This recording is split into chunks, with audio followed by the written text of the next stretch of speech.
Now this guy is a black rat snake. He just wandered up onto my balcony here, my porch. Not really in the sun so much as maybe getting out of the sun. But I want to show you, first off, if you live in the woods, these guys are out there, okay? Don't freak out. They're a very long, fairly thin snake. I'm guessing that's about 3.5, 4 feet long. Excuse me, I'm having problems with my carpenter bees. But notice, I'll get down here a little bit, under the chin, hi there bud, under the chin and the neck part, he's white, alright? If you see that, that's a rat snake. He eats mice, and occasionally birds and other things. Don't kill him, alright? These guys are the reason why I don't have a bigger problem with rats and mice. I think he's trying to find a way to get down. You can see he's looking around with his tongue. I'm not sure if you can see that real well with the phone. But he's smelling something. So there was a bird, there was a rat, chipmunk or something out here, and he's trying to find it. And I'm okay with that. Although it was a little bit of a startle when I came out here and first saw him. But he's trying to find something to eat. We're not on the menu. The dog's not on the menu. If you have a cat, the cat's not on the menu. He's looking for mice. He's looking for those kind of things.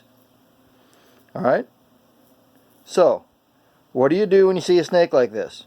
Well, if you don't want him crawling around your immediate area, find something that's not sharp and just hook him and move him.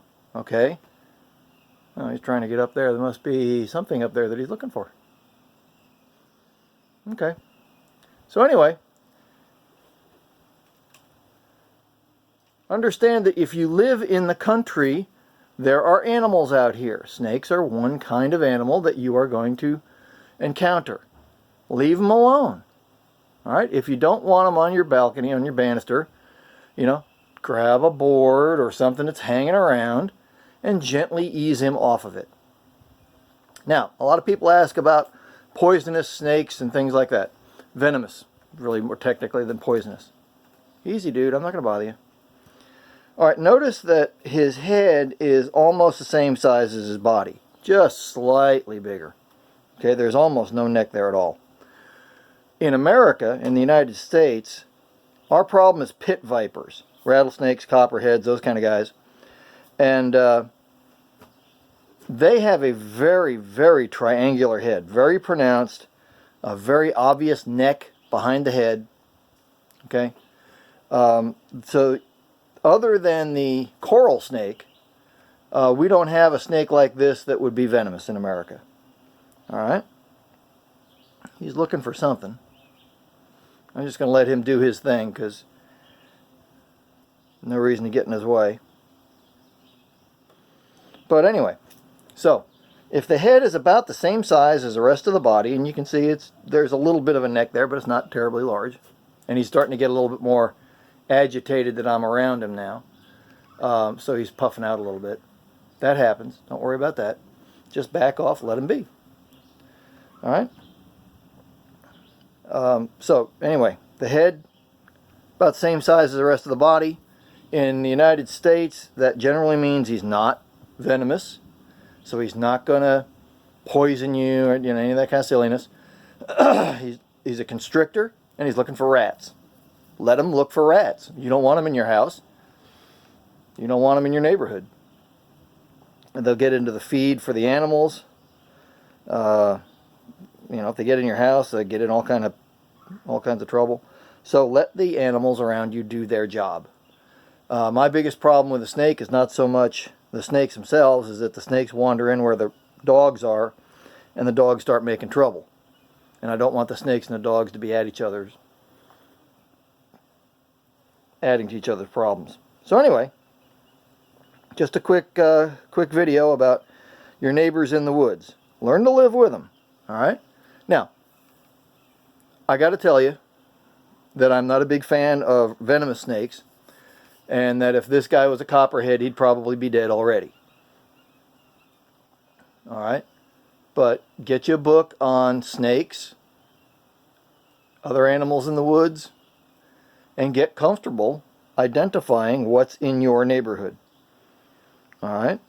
Because this guy is really handy. His grandmother probably was, years ago, was stretched across my driveway, best part of 12 feet long. Scared the crap out of me the first time I saw it. Because I was not expecting a 12-foot snake. My mind immediately went to king cobra.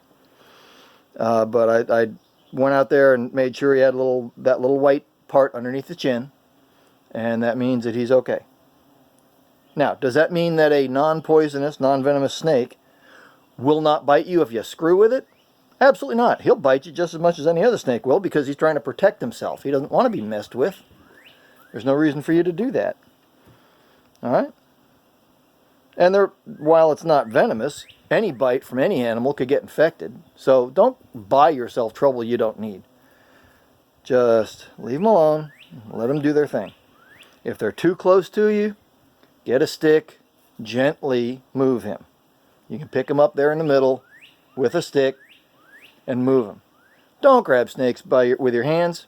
There's a reason why most snake bites are on the hands and forearms. What do you think the reason is?